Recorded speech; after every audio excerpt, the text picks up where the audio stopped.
মুসলিম স্থাপত্যের এক অপূর্ব নিদর্শন ধনবাড়ি শাহী জামে মসজিদ। এটি টাঙ্গাইল জেলার ধনবাড়ি উপজেলার জমিদার বাড়িতে অবস্থিত। ষোড়শ শতাব্দীতে সেলজুক তুর্কি বংশের স্পিনজার খাঁ ও মনোয়ার খাঁ দুই ভাই ঐতিহ্যবাহী মসজিদটির প্রথম অংশে এক কক্ষ বিশিষ্ট মসজিদ নির্মাণ করেন।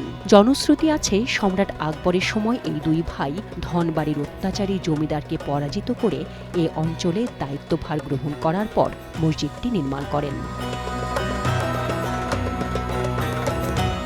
বাংলা ভাষার প্রথম প্রস্তাবক, অবিভক্ত বাংলার প্রথম মুসলমান মন্ত্রী নবাব সৈয়দ নওয়াব আলী চৌধুরী প্রায় ১১৫ বছর আগে এ মসজিদটি সম্প্রসারণ করে আধুনিক রূপ দেন।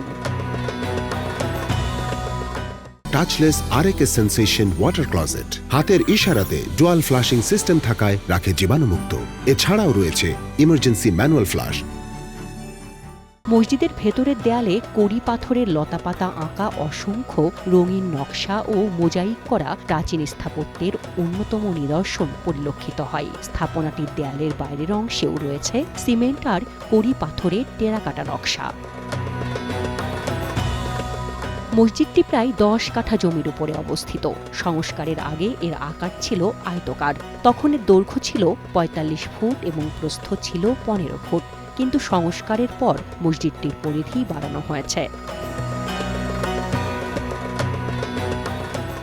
বর্তমানে এটি একটি বর্গাকৃতি মসজিদ। সংস্কারের পর এর প্রাচীনত্ব কিছুটা লোপ পেলেও এর চাকচিক্য ও সৌন্দর্য বেড়েছে। সুন্দর কারুকার্যময় এই মসজিদের পূর্ব দিকে বহু খাঁজ বিশিষ্ট খিলানযুক্ত ৩টি প্রবেশ পথ। এছাড়া উত্তর ও দক্ষিণে আরও একটি করে সর্বমোট ৫টি প্রবেশ পথ এবং ৯টি জানালা রয়েছে।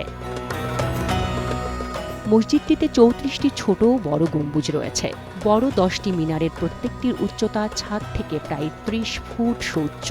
দোতলার মিনারটির উচ্চতা প্রায় ১৫ ফুট। মসজিদটির ৫ ফুট উচ্চতা এবং ৩ ফুট প্রস্থের মেহরাব দেখতে আকর্ষণীয়।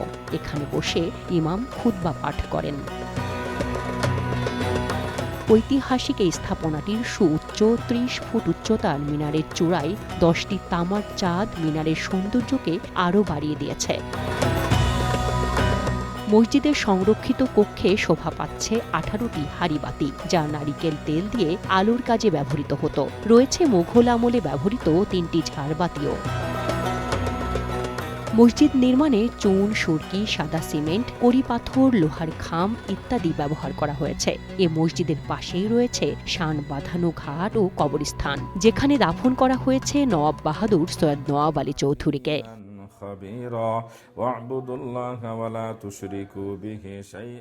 এই মসজিদে নামাজের সময় বাদে ২৪ ঘণ্টা কোরআন তিলাওয়াত করা হয়, যা গত প্রায় ১০০ বছর ধরে নিরবচ্ছিন্নভাবে চলছে।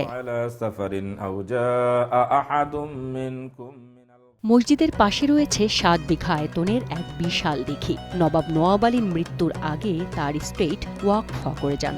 ওয়াকফকৃত সম্পদেই মসজিদ ও তার পাশে মাদ্রাসা, ঈদগাহ অবস্থিত। প্রাচীন মসজিদটিতে একসঙ্গে ২০০ মুসল্লি নামাজ আদায় করতে পারেন। প্রাচীন স্থাপত্য শিল্পের ধারক ও বাহক এ মসজিদ ইসলামী ঐতিহ্য ও কালের সাক্ষী হয়ে স্বমহিমায় দাঁড়িয়ে আছে।